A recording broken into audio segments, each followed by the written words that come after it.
하나님의 말씀 봉독합니다. 사도행전 7장 54절에서 60절까지 말씀을 황진용 집사님께서 봉독해 주시겠습니다. 신약성경 199쪽 사도행전 7장 54절로 60절입니다.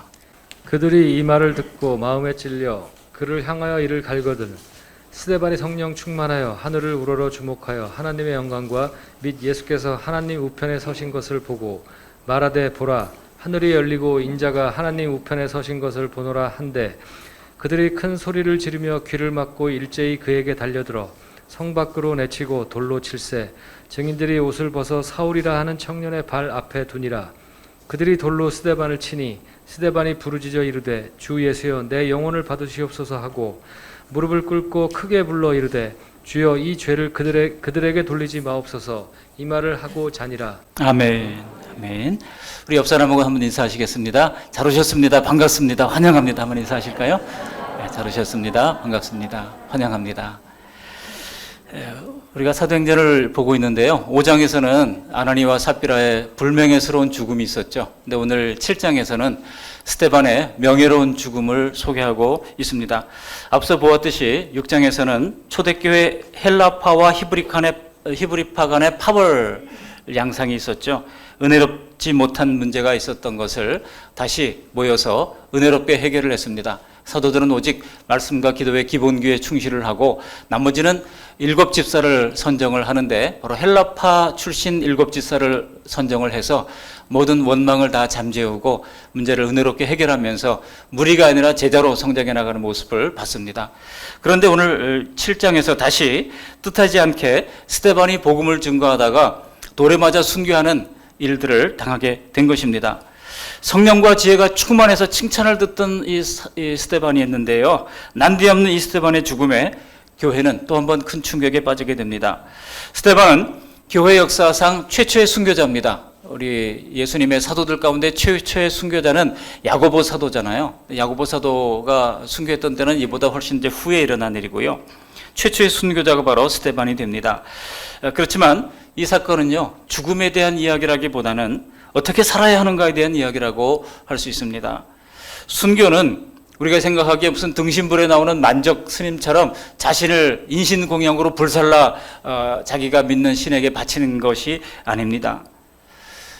선교사님들 선교단체에서 이야기하는 순교의 정의는요, 하나님을 위해 살다가 거기에 병이 들어 죽건 사고를 당하건 수명에 다해서건 박해를 받아서건 타에 의해서 죽는 것이 순교라고 이야기를 하고 있습니다. 그런데 이 순교의 정의를 좀 더 확장해 보면은요, 바로 하나님을 위하여 불이익을 기쁨으로 감당하는 것, 이것도 순교적 삶이라고 할 수가 있는 것입니다. 그런 점에서 우리가 참된 신자라고 하면 우리는 다 순교적 삶을 살고 있는 거예요. 또 마땅히 순교적 삶을 살아야 하는 것입니다. 하나님을 위해서 불이익도 달게 받는 것. 여러분, 우리는 정말 순교적 삶을 살고 있습니까?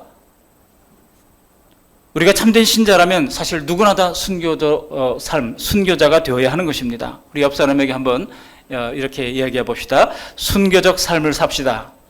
순교적 삶을 삽시다. 한 번 더 얘기합니다. 순교적 삶을 살겠습니다. 순교적 삶을 살겠습니다. 얘기는 뭐라고요? 예수님을 위해서 혹은 하나님을 위해서 불이익도 기꺼이 감당하는 것입니다. 우리는 예수님을 믿고 주님의 공로를 따라서 하나님을 섬기는 자녀가 되었습니다. 이 자녀들에게는 권세가 있다고 얘기하고 있잖아요. 그러므로 이제는 어떻게 살아야 하는가를 우리가 계속해서 배우고 따라가야 할 줄로 믿습니다. 요즘 뭐 제주도 한 달 살기, 유럽 가서 한 달 살기, 이런 한 달 살기가 열풍인데요. 우리는 한 달 살기가 아니라 예수님 안에서 순교사로 평생 순교적 삶을 살아가는 우리 모두가 되시기를 바랍니다. 그래서 오늘 순교의 출발이 뭔지, 전개가 어떻게 되는지, 실천이 어떻게 되는지를 이 스데반의 삶을 통해서 세 가지 대주로 은혜를 나누고자 합니다. 먼저 첫 번째 대주로 순교의 출발은 바로 복음 증거에 있습니다. 54절에 보면 그들이 이 말을 듣고 그랬습니다. 그들이 누굽니까? 바로 자유인들, 유대인들 가운데 자유인들입니다. 사실 본토에 나서 난 유대인들은 자유인들이 아니었죠. 로마의 지배하에 있는 사람들이었습니다. 근데 같은 유대인이 돼 로마가 지배하는 지역에서 태어난 사람들은 태어나면서부터 로마 시민권을 획득했습니다. 그들은 종이 아닙니다. 그들은 자유인입니다. 그래서 이 사람들을 자유인들이라고 불렀어요. 그러나 이들은 뼛속까지 유태인의 피가 흐르고 있는 사람들이었습니다. 그래서 자기가 믿는 야훼 하나님을 섬겼던 사람들입니다. 그런데 이들이 이 말을 들었다. 즉 7장에 기록된 긴 이 스데반 집사의 설교를 들었다는 얘기입니다. 스데반이 돌에 맞아 죽게 된 사건의 경위는 이처럼 그가 복음을 증거하다가 결국은 돌에 맞아 죽게 됐다는 겁니다. 스데반이 교포 유대인들에게 복음을 전하면서 이 일이 시작이 되게 되는데요. 그 교포 유대인들이 누군지 6장으로 넘어가 보면 6장 9절에 이렇게 소개를 하고 있습니다. 우리 같이 한번 읽어보시겠습니다. 6장 9절입니다. 이른바 자유인들, 즉 구레네인 알렉산드리아인 길리기아와 아시아에서 온 사람들의 회당에서 어떤 자들이 일어나 스데반과 더불어 논쟁할세. 여기 자유민들이 누구인지를 즉 하면서 소개하고 있잖아요. 구레네는 지중해에 있는 섬입니다. 그리고 알렉산드리아는 북아프리카에 있는 큰 항구 도시입니다. 그리고 길리기아와 아시아, 이것은 지금의 터키 지역에 있는, 여기 아시아는 지금 큰 아시아를 얘기하는 게 아니라 당시의 소아시아 지역입니다. 그러니까 유대에서 바로 로마로 가기 위한 길 중간에 있는 지역, 이 소아시아 지역이죠. 여기서 온 사람들의 회당, 이 사람들이 얼마나 유대교에 열심히 있었는지, 그들이 예루살렘의 성전에서 예배를 물론 1년에 한 번 정도는 했지만은, 그러나 평소 자기들이 있는 곳에서 회당을 만들어 놓고, 시나고그라고 하는 회당을 만들어 놓고 거기서 예배를 드렸어요. 제가 싱가포르에 있을 때도 이 시나고그 로드 학원 도로가 있습니다. 도로명 자체가 시나고그 로드예요. 거기는 분명히 뭐가 있겠습니까? 유대인의 회당이 있습니다. 좀 가다 보면 거기에 유태인 깃발이 나부끼고 있고, 유대인들이 검은색 모자를 쓰고 검은색, 그 여름 뜨거운 싱가포르 나라에서 말이죠, 그렇게 왔다 갔다 하는 모습을 볼 수가 있습니다. 어디나 유대인들이 모인 곳에는 바로 이 시나고그 회당이 있습니다. 근데 이 사람들이 얼마나 자기 유대교에 열심히 있었는지, 이 사람들이 자유민들이 모여가지고 자기네들끼리 모여서 예배드리는 그런 회당을 그들이 건립을 하고 거기서 예배를 드리고 있었다는 겁니다. 근데 거기에 누가 있습니까? 스데반이 있어요. 여러분, 스데반은 헬라파입니까? 유대파입니까? 헬라파 유대인이잖아요. 그렇기 때문에 그가 7 집사 중에 하나로 피택을 받았던 것을 지난주에 말씀을 드렸습니다. 그러다 보니까 그들과도 교감이 있는 상태입니다. 그러니까 이 자유민들의 회당에 자주 드나들었어요. 그러다가 그가 복음을 증거하기 시작했다는 겁니다. 그래서 그들이 이 스데반 집사와 토론을 하는데, 이 사람들은 율법과 성전의 문제를 가지고 다투게 됐습니다. 여러분, 이스라엘은 유일하게 하나님께 율법을 받았던 민족입니다. 그리고 율법을 지킴으로 구원을 받는다고 믿고 있었던 사람들입니다. 그런데 스데반 집사가 한 얘기를 들어보니 율법을 지킴으로 구원받는 게 아니라 예수님께서 우리에게 주신 이 구속의 사역을 믿음으로, 은혜로 구원을 받는다고 주장을 하는 겁니다. 그러니까 벌써 갈등이 생길 가능성이 생기게 된 겁니다. 복음은 율법을 지키는 것이 아니라 바로 십자가 복음을 믿음으로 구원을 얻는 것이라고 이야기를 하는 것이죠. 그러나 이런 복음의 말씀은 그동안 대대로 율법을 지켜야만 구원을 받는다고 배워왔던 이 유대인들과 정말 대척점에 있었던 것이죠. 그들로서는 이것이 큰 모욕이고 도전이었던 겁니다. 또한 이들에게 예루살렘 성전은 세상에서 하나님이 계신 유일한 장소였습니다. 그래서 이 성전이 있는 한 이스라엘은 안전하다고 믿었던 사람들입니다. 근데 예수님께서 오셔서 뭐라고 그랬어요? 이 성전을 헐라, 내가 사흘 만에 일으키리라, 이렇게 얘기하잖아요. 이 사람들이 경악할 만한 이야기를 예수님께서 하신 것입니다. 그리고 자신의 몸으로 영원한 성전을 세우신다고도 하셨던 겁니다.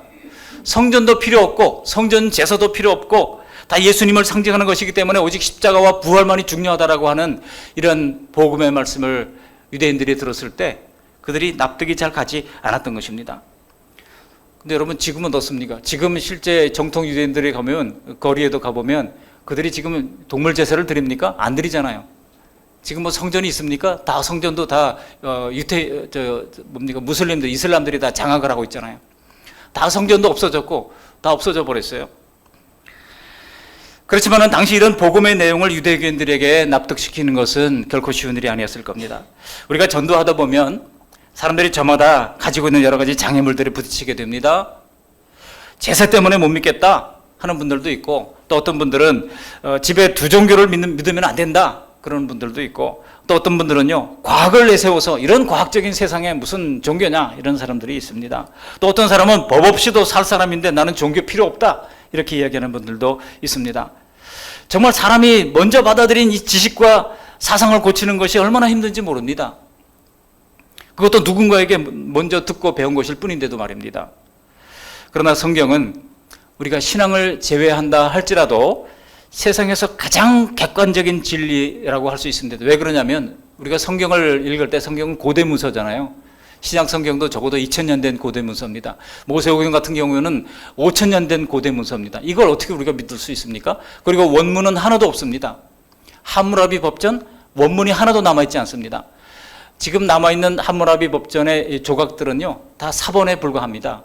근데 그러면 그 원문과의 연대차가 중요한 거예요. 그러면 어느 것이 더 진리에 가깝느냐? 원문과 연대차가 가까울수록 훨씬 더 원문에 가까울 것이라고 생각할 수가 있습니다. 근데 고대 문서 중에서 원문과 가장 가까운 문서는 성경밖에 없어요. 성경이 지금 남아있는 것은 AD 4세기 것이 지금도 사본이 남아있습니다. 원문은 하나도 없고 사본이 남아있는데 그 원문과의 사본의 연대차가 성경만큼 이제 짧은 것이 없다는 겁니다. 그러면 모든 고대 문서를 우리가 가지고 역사를 구성하고 있는데 그 모든 문서들 가운데 기독교의 성경만큼 원문과의 연대차가 적고 진리에 가까운 것이 없다고 하는 겁니다. 이런 객관적인 진리가 있다고 하는 겁니다. 그럼에도 불구하고 사람들은 받아들이지를 않습니다. 당시 스데반이 율법에 대한 열심으로 귀국한 이런 도도한 로마 시민권자들과 논쟁하기가 얼마나 벅찼겠습니까? 그런데 결과가 어떻게 됩니까? 이 사도행전 7장 앞부분을 보시면 이 자유민들과의 대화에서 누가 승리합니까? 스데반이 이깁니다. 스데반이 승리합니다. 성경에 통달한 이런 스데반, 성령과 지혜가 충만한 스데반을 그 자유민들이 당할 수가 없었던 겁니다. 논쟁에 지게 되니까 이들은 더 많은 가짜 증인들까지 매수해서 스데반을 사내들인 공의회에 고발을 하게 된 거예요. 여러분, 로마가 전 세계를 지배하던 당시입니다. 그럼에도 불구하고 유대인들은요, 그들의 종교법이 로마 사람들이 생각하기에도 골치 아프고 이해하기도 어려운 겁니다. 그러니까 야, 종교에 관한 문제는 너희들끼리 알아서 처리해라 라고 하면서 그들이 사내들인이라고 하는 이 종교 법정을 허락을 해준 거예요. 그냥 너희들에 관한 문제는 너희들이 알아서 해라.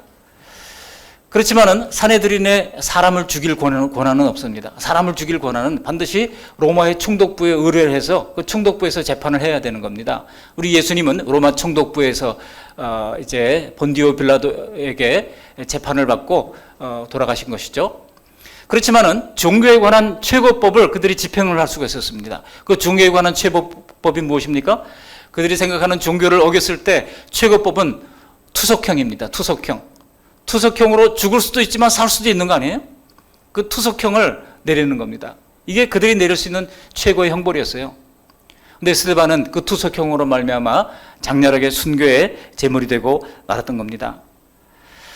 여러분, 사도들이 복음을 증거할 때 이 사내들인이 고민했어요. 이 사람들을 어떻게 확 일거에다 없애고 싶었는데 없앨 수가 없는 겁니다. 왜냐하면 사도들이 가는 것보다 기적은 나타나지 백성들은 따르지 그들을 일거에 잡아 족칠 수가 없는 겁니다. 그런데요, 지금 유대인들 가운데 자발적으로 자기네들한테 고발을 해왔으니 이게 웬 고마운 일입니까? 웬 이게 떡입니까? 그래서 그들이 앞장서서 나서기 시작한 것입니다. 빨리 이 스데반 처리하고 이거를 빌미로 일거에 이 사도들을 한꺼번에 다 잡아들여야 되겠다. 이것이 바로 사내들인의 계획이었던 겁니다. 그래서 그들은 즉각적으로 이 스데반을 공회에 세우고 그가 믿는 건지 뭔지 이야기를 하라고 하는 것이죠. 그럴 때 그들은 이 스데반의 설교를 듣게 되는 겁니다. 설교를 듣는데요, 그 스데반의 얘기가 하나하나 맞아요.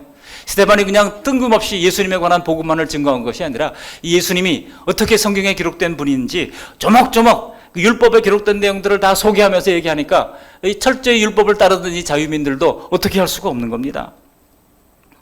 오늘 본문 앞에는 공회가 고발하는 내용이 사실이냐라고 하는 이런 신문이 나오는데 그 사실이냐 그러니까 스데반이 이제 변론을 시작하지 않습니까? 긴 이 스데반의 설교가 기록되어 있습니다. 이 스데반의 설교를 통해서 우리는 이 스데반이 얼마나 성경을 해박한 지식을 가지고 있는가 하는 것을 알 수가 있습니다.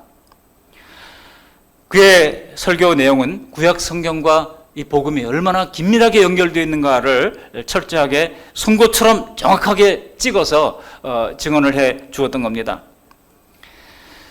그렇지만 이들이 처음으로 복음을 들으려고 거기에 모였던 건 아니잖아요. 재판하려고, 어떻게 하면 스데반을 죽이려고 모였던 사람들이니 스데반의 이야기가 귀에 들어왔겠습니까? 그렇지만 스데반이 눈에 볼 때 이 사람들이 마음을 열지 않고 악의에 가득 찬 모습을 보면서 스데반이 무섭게 그들을 책망하는 겁니다. 여러분, 피고인이 책망할 수 있어요? 이게 오늘날로 말하면 법정에서 자기를 고발했던 검사와 자기를 판단하려고 하는 그런 유대인들을 지금 고발하는 거나 마찬가지입니다. 어떻게 책망합니까? 우리 51절, 52절 말씀을 함께 읽어보시겠습니다. 51절, 목이 곧고 마음과 귀에 할례를 받지 못한 사람들아, 너희도 너희 조상과 같이 항상 성령을 거스르는도다. 너희 조상들이 선지자들 중에 누구를 박해하지 아니하였느냐? 의인이 오시리라 예고한 자들을 그들이 죽였고 이제 너희는 그 의인을 잡아준 자여 살인한 자가 되나니. 무슨 얘기입니까? 즉 그 청중들의 조상은 메시아를 예언하던 선지자들을 죽인 자들이요, 너희는 그들이 예언했던 메시아 예수님을 죽인 살인자들이라고 하는 이야기입니다. 와, 이게 정말 감히 사내들인 공회 앞에서 이런 말을 했으니 분위기가 얼마나 살벌했겠습니까? 근데 사람들이 이 스데반의 말을 듣고서 어떻게 반응합니까? 그들의 마음이 찔렸다는 겁니다. 마음이 찔렸어요. 우리 54절 말씀 함께 보십니다. 읽습니다. 그들이 이 말을 듣고 마음에 찔려 그를 향하여 이를 갈거늘. 여기 마음에 찔렸다고 하는 것은요, 양심에 걸렸다고 하는 뜻입니다. 여러분, 사람들이 전도를 할 때 내가 논쟁에서 이겼다고 그들이 예수 믿겠다고 순순히 나오던가요? 그렇지 않습니다. 옳다고 생각해도 자기가 생각하는 것이 아니면 사람들은요, 도리어 그게 옳다고 생각되는데도 불구하고 이를 갈면서 오히려 씩씩거리면서 분을 사귀게 되는 겁니다. 스데반의 순교의 출발은 그가 복음을 증거하다가 일어나게 됐던 겁니다. 두 번째 대지로 순교의 전개는 어떻게 됩니까? 그가 하늘을 주목하면서 순교가 급속도로 전개되기 시작합니다. 55절에 보면 이렇게 스데반이 성령 충만하여 하늘을 주목했다고 이야기하고 있습니다. 55절 말씀 함께 읽어보시겠습니다. 스데반이 성령 충만하여 하늘을 우러러 주목하여 하나님의 영광과 및 예수께서 하나님 우편에 서신 것을 보고, 그때 하늘이 열리고 하나님의 영광이 보이고 예수님이 하나님 보좌 우편에 서신 것을 보게 됩니다. 여러분, 이 신비로운 장면이 상상이 되시나요? 이 구절을 자세히 보시면요, 성부, 성자, 성령이 총출동하고 있어요. 그렇죠? 성령이, 그리고 하나님이, 그리고 예수님의 거기에 있는 것을 보게 됩니다. 순교를 각오한 스데반에게 성삼위 하나님이 총출동하여 이 스데반을 격려하고 위로해주고 있는 것입니다. 이것은 한 성도가 믿음으로 살다가 죽는 것을 우리 하나님께서 얼마나 소중히 보시는가를 보여주고 있는 것입니다. 이건 제 얘기가 아니에요. 시편 116편에 보시면 이렇게 이야기를 하고 있습니다. 시편 116편 15절 말씀을 함께 읽어보십니다. 그의 경건한 자들의 죽음은 여호와께서 보시기에 귀중한 것이로다. 경건한 자의 죽음을 주님께서는 귀중히 보신다고 하는 것입니다. 우리도 다 죽을 겁니다. 저와 여러분들의 죽음이 하나님 보시기에 귀중한 죽음이라고 인정받는 그런 삶을 살 수 있기를 주님의 이름으로 축복합니다. 스데반이요, 형언할 수 없는 감동과 영광에 사로잡혀서 드디어 외칩니다. 그 법정에서 그냥 하나님의 그 성령에 사로잡혀서 외치는 거예요. 뭐라고 외칩니까? 56절 말씀입니다. 함께 읽어보십니다. 말하되 보라, 하늘이 열리고 인자가 하나님의 우편에 서신 것을 보나라 한데. 여기 인자는 당시에 메시아를 가리키는 일반적인 표현이었어요. 메시아가, 즉 예수님이 하나님 보좌 우편에 선 것을 내가 지금 본다라고 얘기를 하고 있는 것입니다. 이 감격과 환희에 찬 스데반의 얼굴은요, 분명히 빛났을 것입니다. 저도 지난주에 산책을 하다가 비가 올 것 같아가지고 우산을 들고 가는데 비는 하나도 안 오고요. 요즘 일기예보는 계속 비 온다고 그랬기 때문에 우산을 늘 가지고 다녔는데 그 구름 사이에 햇빛이 쫙 나는 거예요. 근데 얼마나 그 모습이 아름다운지 말이죠. 야, 그러면서 이 말씀과 연결해서 생각하게 됐어요. 저 구름 너머 하나님이 계시는구나 생각했다가, 아, 하나님은 어디나 계시지, 이런 생각이 들었다가 말이죠. 그 빛나는 구름 모습 뒤에 계시는 그 하나님을 이제 저 구름 너머에 계신 하나님을 봤습니다. 여러분, 우리는 하나님이 지척에 계신다고 하는 것을 늘 생각할 필요가 있습니다. 하나님이 스데반을 지켜보셨듯이 하나님은 우리의 일거수일투족을, 우리의 생각과 우리의 언어를 눈여겨보고 계십니다. 순교자 스데반에게 뿐만이 아니라 순교의 마음으로 사는 우리에게도 삼위 하나님이 함께 하시는 줄 믿습니다. 그렇지만 여러 순교자 스데반의 이야기를 들었던 사람들의 반응이 어땠습니까? 이 유대인들이 어떻게 반응합니까? 우리 57절, 58절 말씀을 함께 읽어보십니다. 그들이 큰 소리를 지르며 귀를 막고 일제히 그에게 달려들어 성 밖에 내치고 돌로 칠세, 증인들이 옷을 벗어 사울이라는 청년의 발 앞에 두니라. 이 유대인 군중들이요, 귀를 막고 신성모독이라고 고함을 치면서 달려드는 이러한 광경, 이것은 마치 악귀들이 덤벼드는 것 같은 소름 끼치는 장면입니다. 성경에서 예수님께서 베드로 장로의 열병을 고쳐주신 사건이 나오죠. 그런데 누가복음 4장 38절에 보면요, 베드로의 장로가 열병에 붙잡혀 있었다. 이 수네코멘에 이렇게 되어 있어요. 이 붙잡혀 있었다라고 하는 이 단어가 여기 57절에 이들이 귀를 막았다도 같은 단어예요. 수네코멘으로 되어 있어요. 어원이 같습니다.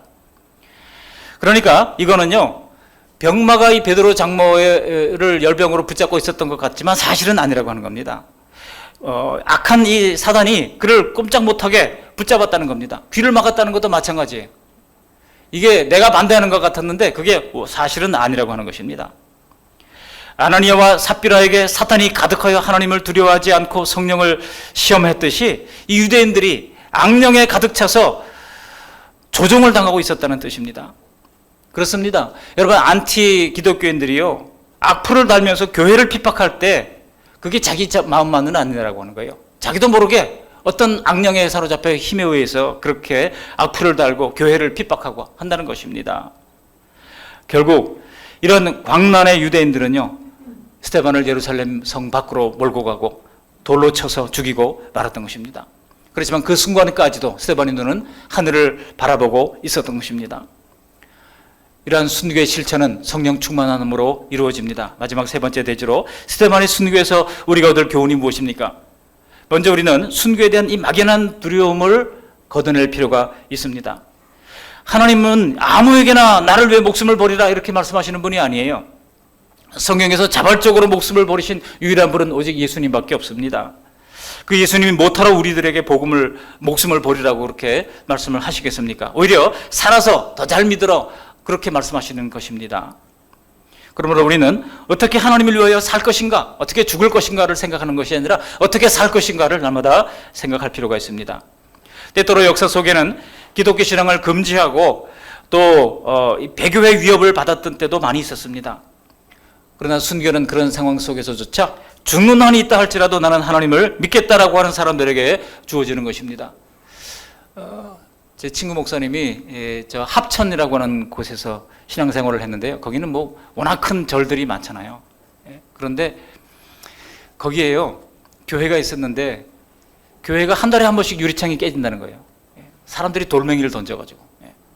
워낙 기독교가 연약한 지역입니다. 근데 그런 지역에서, 그러니까 얼마나 막 그냥 열불이 나겠습니까? 막 쫓아가서 때려주고 하지만 성경에는 뭐라고 그래요? 원수를 사랑하라고 그러고 뭐 원수를 위해서 기도하라고 그러니까 그냥 그러면서 이제 살았던 거예요. 그러니 그런 지역에서 살았던 사람들의 믿음은요, 얼마나 견고한지 몰라요. 분명한 믿음의 이 잣대를 가지고 살아가는 모습을 볼 수가 있습니다. 여러분, 일제 강점기에 거의 모든 한국 교회가 다 살기 위해서 신사참배하지 않았습니까? 그때 한경직 목사님도 신사참배를 했어요. 나중에 이분이 은퇴한 다음에 고백을 했잖아요. 내가 참 하나님 앞에 신사참배한 죄를 회개합니다. 회개를 하셨죠. 그리고 종교교회의 노벨상이라고 불리는 템플턴상까지 받기도 했습니다만, 여러분, 그때 막 한국교회 대다수 교회가 다 신사참배를 하게 될 때에 그때 주기철 목사님이 하나님은 한 분뿐인데 내가 어떻게 일본의 신에게 내가 경배할 수 있겠는가, 신사참배를 거부하고 옥고를 치르다가 순교의 제물이 되고 말았습니다. 그런 분들은요, 인간적으로는 안타까울지 모르지만은 죽음으로 주님께 대한 충성을 증명했으니 하늘의 상급이 얼마나 크겠습니까? 오히려 부럽고 복된 사람입니다.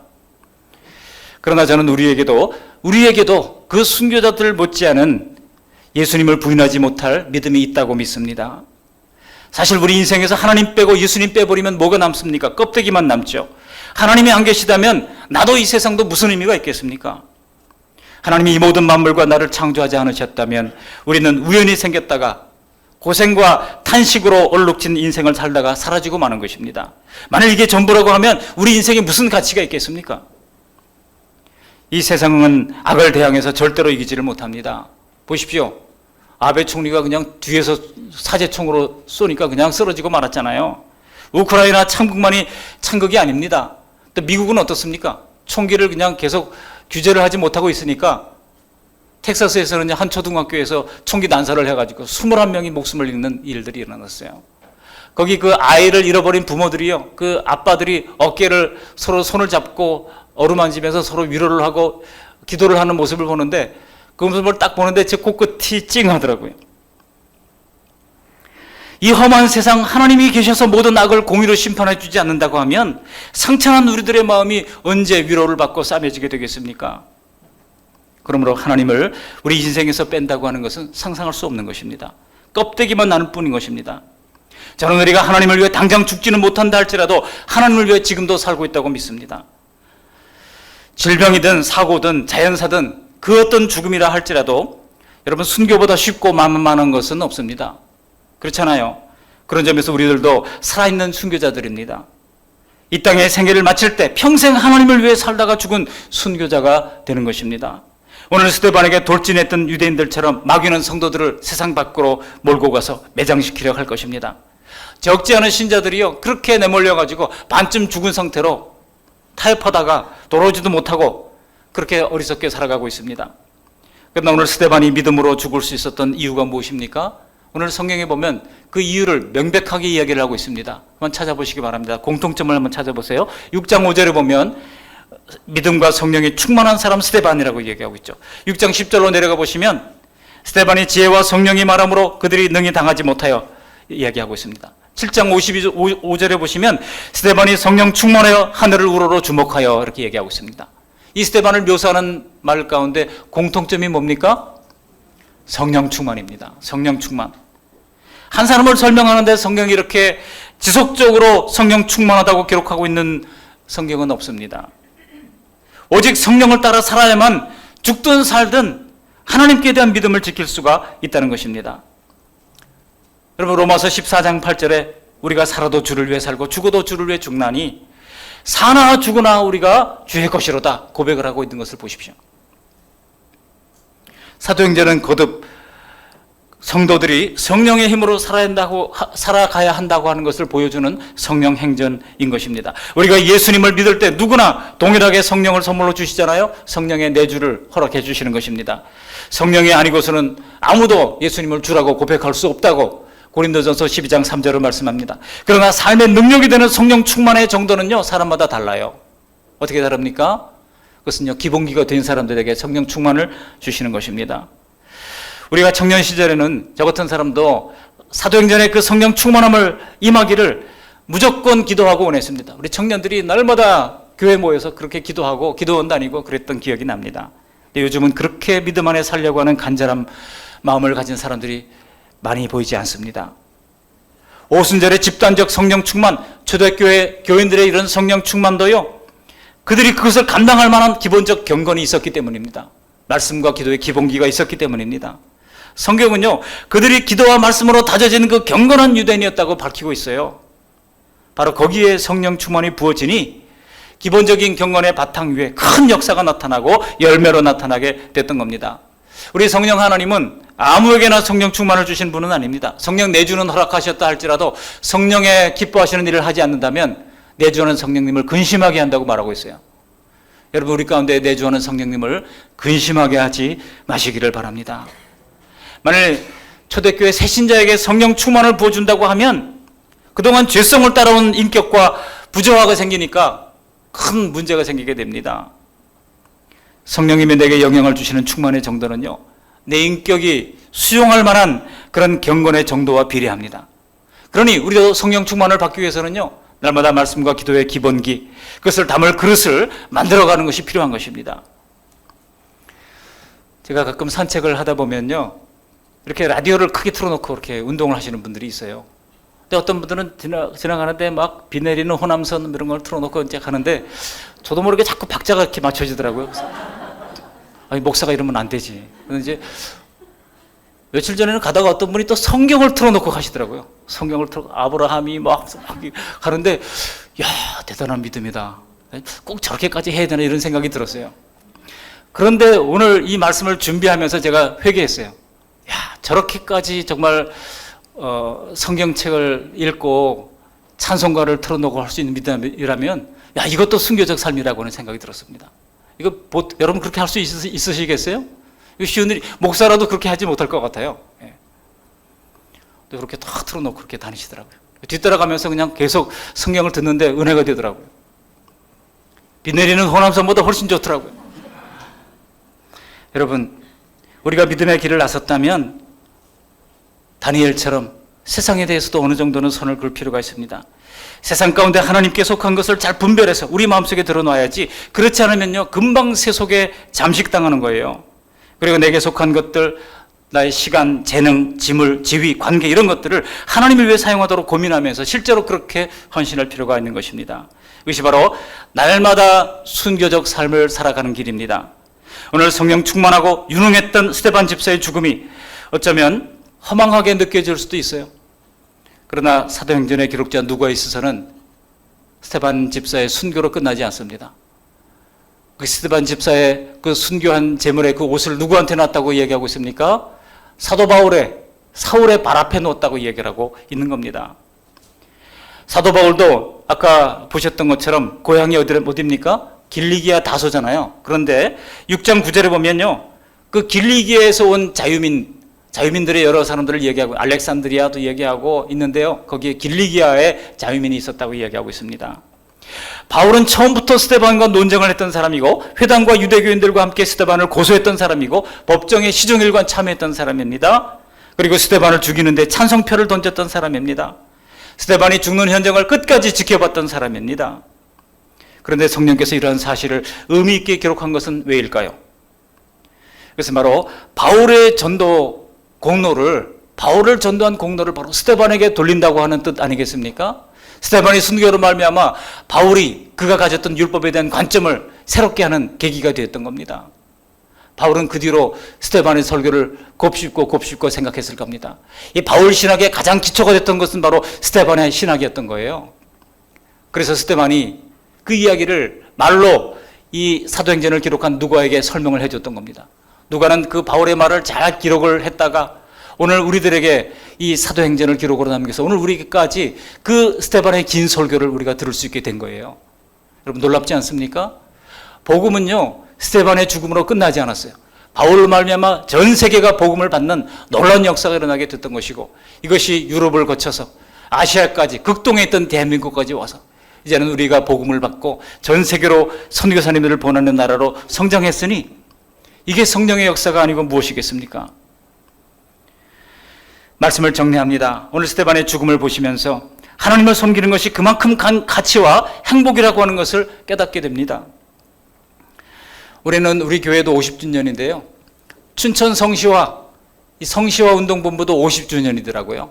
그래가지고 성시화 운동본부에서 아까 제가 보여드렸던 스티커를 제작을 했어요. 우리가 복음을 증거하다가 좀 불이익을 당하는 거, 복음을 말로 설명할 수 없으면 저렇게 차에다 딱 붙여놓고 다니면요, 사람들이 요즘 지나가면서 저기 뭐지 검색을 해보잖아요. 들어볼까가 뭐지 검색하면 바로 저게 나옵니다. 윤유선이가 나와서 예수님을 믿는 것이 얼마나 큰 행복인지, 내가 어떻게 예수님 믿게 됐는지 간증을 하고요. 또 신현준 씨가 나와서 얘기합니다. 여러분 이것을 잘 붙이고 다니시기를 바랍니다. 적어도 8월 15일 우리 성시운동 이제 연합 집회가 잘 마치는 순간까지 하시고요. 그 이후에도 계속해서 붙이고 다니시기를 바랍니다. 그러면요 간접 전도가 되는 것이고, 요즘 말로 전도하는 거 사람들 잘 안 들으려고 그러잖아요. 근데 저렇게 하고 다니면 정차하고 있는 사이에 저걸 보면 저게 뭐지 하고 들여다볼 겁니다. 여러분 우리가 작은 전도를 하는 일들을 하기 위해서 애쓰고 헌신하고 수고하는 그 모든 것을 하나님께서는 귀하게 보실 줄 믿습니다.